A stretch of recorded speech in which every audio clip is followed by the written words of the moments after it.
Es alucinante, de verdad, es que no me lo puedo creer. Hola chicos, estamos en la Torre de Londres, uno de los sitios más fascinantes de la capital inglesa. ¿Queréis descubrir todos sus secretos? ¡Venid conmigo! ¡Dentro vídeo!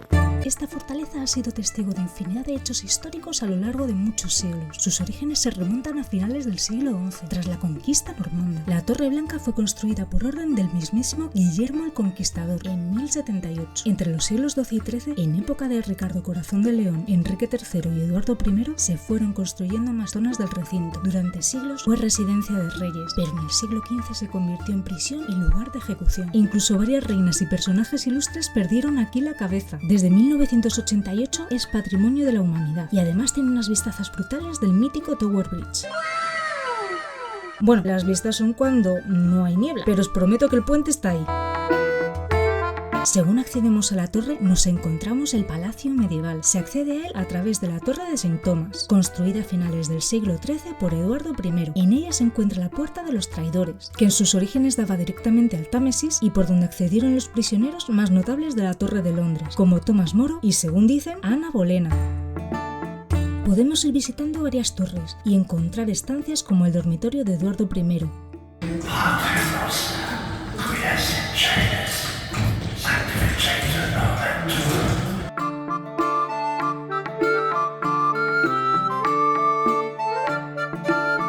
O salas con objetos súper chulos de la época, como un mini altar portátil del siglo XIII. La Torre de la Sal mola un montón, porque en ella podemos encontrar marcas en las paredes que hicieron algunos de los importantes prisioneros que estuvieron en ella. Algunos de ellos son John Balliol, rey de los escoceses en el siglo XIII, durante la época de William Wallace. Puede que nos quiten la vida, pero jamás nos quitarán la libertad.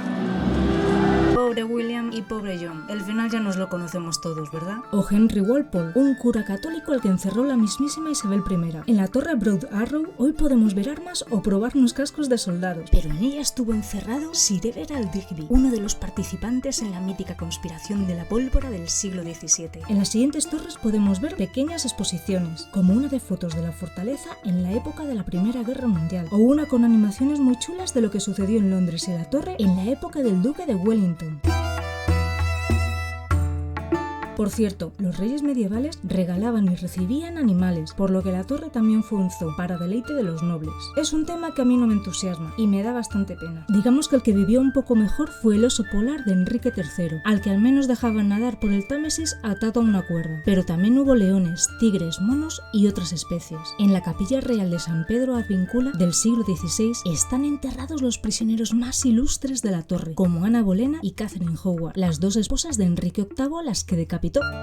Y me diréis, vale Laura, hablas mucho de esa tal Bolena, ¿puedes decirnos de una vez quién es? Pues bien, Ana Bolena fue la segunda esposa de Enrique VIII, que rompió con la Iglesia Católica para poder casarse con ella y divorciarse de Catalina de Aragón. Es así como surgió la Iglesia Anglicana. De este matrimonio nació Isabel I, una de las monarcas más importantes de Inglaterra. Pero la felicidad duró muy poco, 2 años. Ana terminó siendo acusada de adulterio, incesto y alta traición junto a su hermano, y ambos fueron decapitados. Poco después, Enrique se comprometería con su tercera esposa, Jane Seymour. Y cuando digo poco, es poco, porque lo hicieron justo al día siguiente. Volviendo a la capilla de San Pedro ad Vincula, también están enterrados el obispo John Fisher, Sir Thomas Moro y Jane Grey, conocida como la Reina de los 9 días. El jardín que hay a su lado es Tower Green, donde se ejecutó a varios de estos personajes. De hecho, hay una escultura en honor a todos ellos. No os perdáis la Torre Sangrienta, uno de los rincones más flipantes de la Torre de Londres. En ella sucedió uno de los acontecimientos más misteriosos de la monarquía británica. En el siglo XV, el rey Eduardo IV murió, dejando como heredero al pequeño príncipe Eduardo, de apenas 12 años. Sin embargo, Ricardo, el hermano del rey, declaró al niño ilegítimo y se autoproclamó rey. El príncipe Eduardo y su hermano pequeño fueron vistos por última vez en esta torre. Para colmo, en el siglo XVII se encontraron 2 esqueletos de niños bajo la capilla de la Torre Blanca.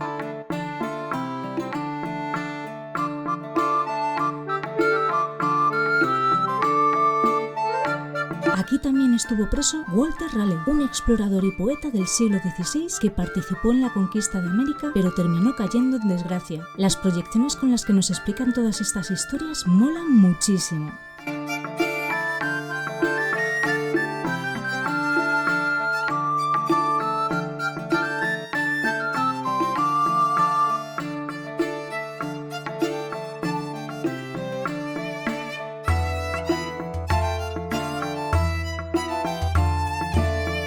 cierto, los romanos también llegaron aquí. Londinium se fundó en el 43 después de Cristo y las líneas del patio central marcan dónde estaba la muralla romana. Y llegamos a la Torre Blanca, el edificio que dio origen a todo esto en el siglo XI, como hogar y fortaleza de Guillermo el Conquistador. Este torreón hoy día es un museo con un montón de armaduras, ropa, armas y cañones de diferentes épocas, además de objetos que pertenecieron a diferentes reyes, como sus espadas. También encontramos varias pistolas y revólveres de Swarovski, quien las pudiera tener. Y también podemos conocer a Keeper, un dragón metálico cuyo cometido no entiendo muy bien, pero que mola un montón. En esta torre también está la capilla de San Juan, construida por Guillermo el Conquistador, donde reyes y reinas rezaron durante más de 900 años. Debajo de ella fue donde encontraron los huesos de los príncipes de la Torre Sangrienta.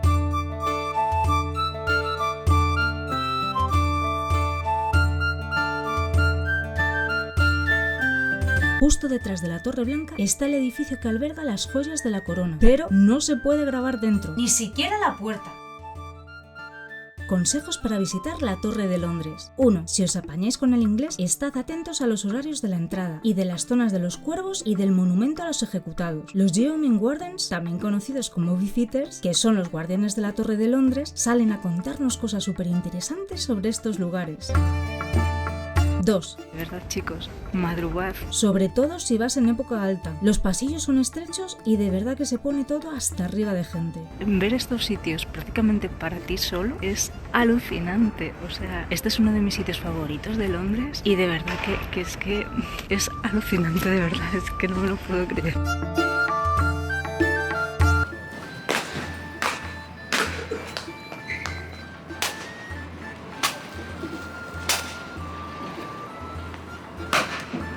Justo al salir de la torre, no olvidéis mirar hacia la derecha, en el antiguo foso. Veréis una pequeña tumba en la que entierran a todos los cuervos de la torre.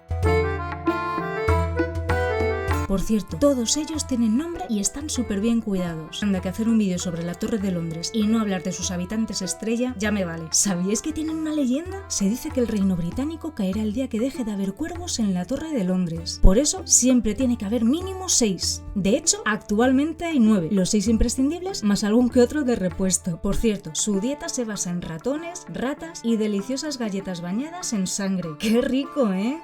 4. Comprad las entradas por adelantado. Se suelen formar colas larguísimas allí para adquirir los tickets, así que es mejor llevarlas ya compradas y no perder el tiempo. Abajo os dejo el link directo. 5. Aprovechad para acercaros al Tower Bridge. Es precioso y tiene vistas súper chulas. Por cierto, en la Torre de Londres se rodaron un montón de escenas de la batalla final de Spider-Man Lejos de Casa, estrenada en el 2019.